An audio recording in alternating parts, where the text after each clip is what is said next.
Morning, everybody. Hope you guys have had a good week. Excited about the opportunity we have on Sunday afternoon in Denver. Obviously, I spent 2 years there.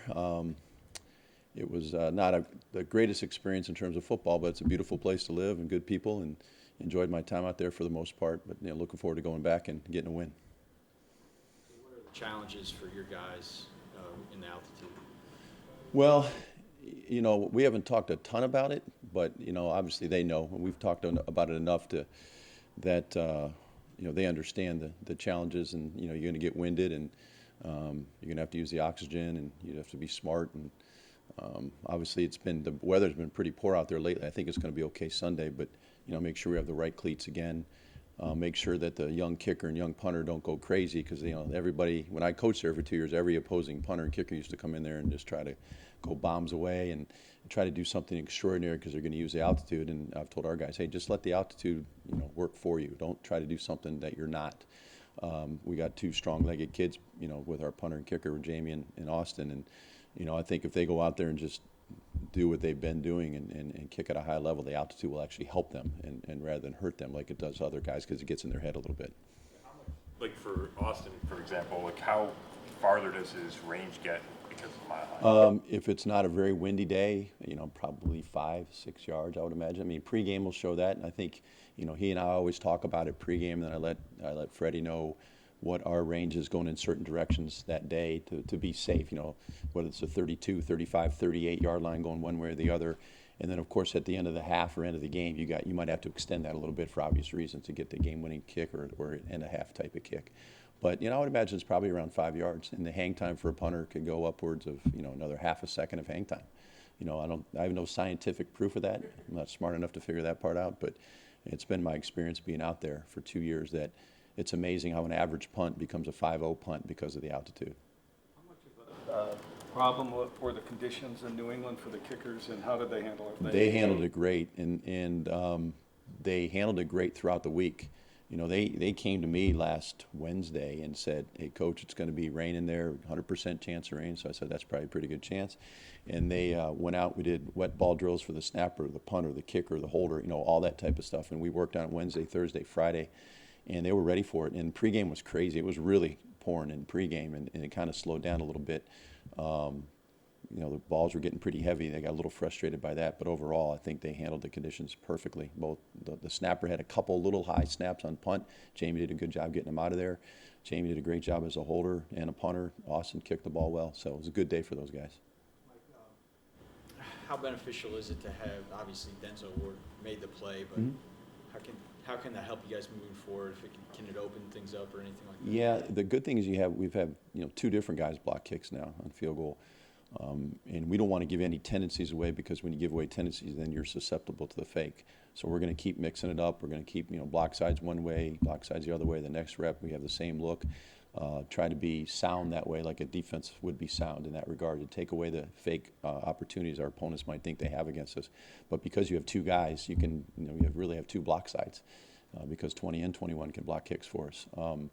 I really think that helps us. The threat off the edge, our guys inside, Sheldon Richardson, Miles, Olivier, Larry, even the backups, all the backups, they're doing a phenomenal job of getting push as well. We've been very close to blocking a couple inside. So we're going to keep being aggressive, but keep being sound and take away those fake opportunities that our opponents might have. That onside kick attempt, the drop kick, does that help you with the new rules, him being able to do that?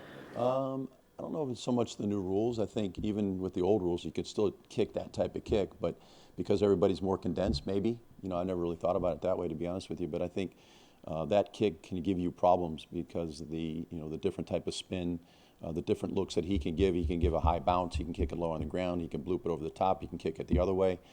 He's such a talented young athlete, and he's going to take his rugby background and apply it to the football. We started playing with this back in the spring a little bit. And, of course, Jamie talks junk to Austin that he's got a better onside kick than Austin. So it's kind of fun for me the competition is there, because now they're both getting better at it. So how do you decide who's going to handle it? Is it practice week? Well, practice, and they both practice different type of kicks. Austin, not so much the drop kick, but, the normal traditional onside kick. But he can do different things as well, because this is, I gave him a homework assignment over the summer. I said, come back with 3 or 4 different kicks that you're really good at. Surprise onside, must onside.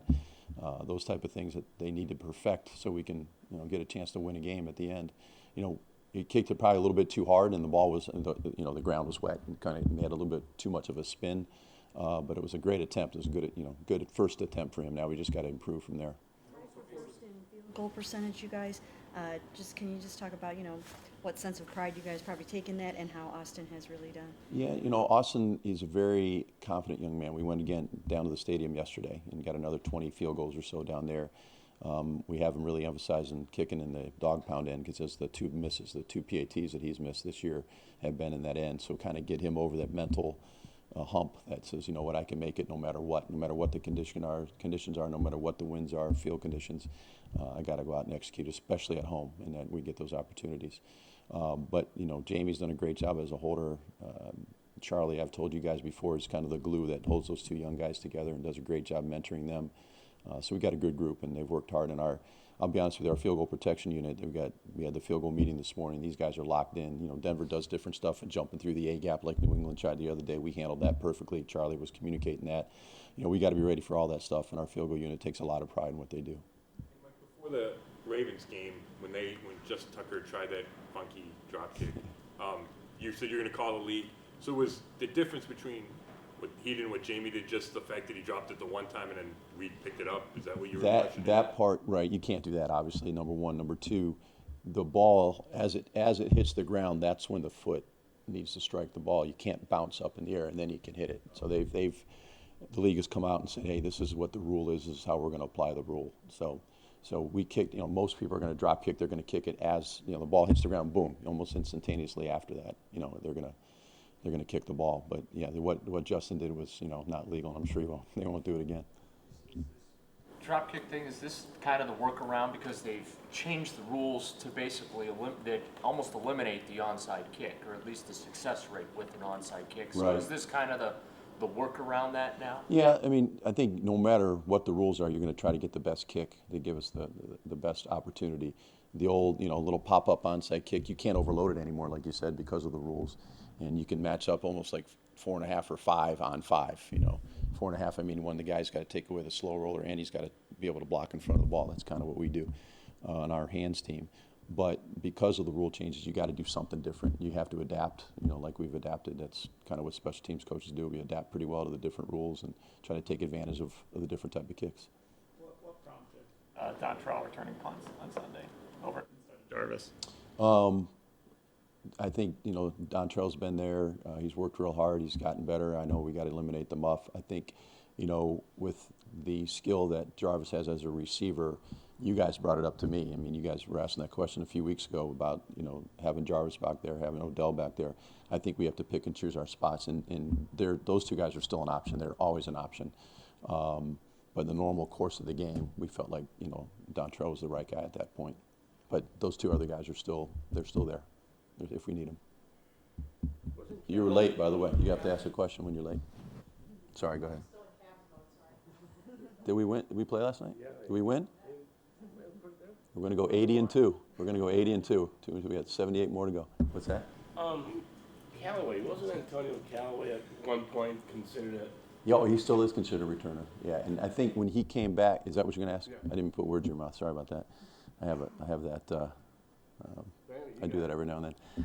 No, Antonio's still an option for us there. And the thing with him, and Antonio, when he came back from suspension, he's really, really focused on offense. And I think that's what we're trying to get him more involved on the offensive side of the ball and continue to work with him as a returner, and so he can be an option for us.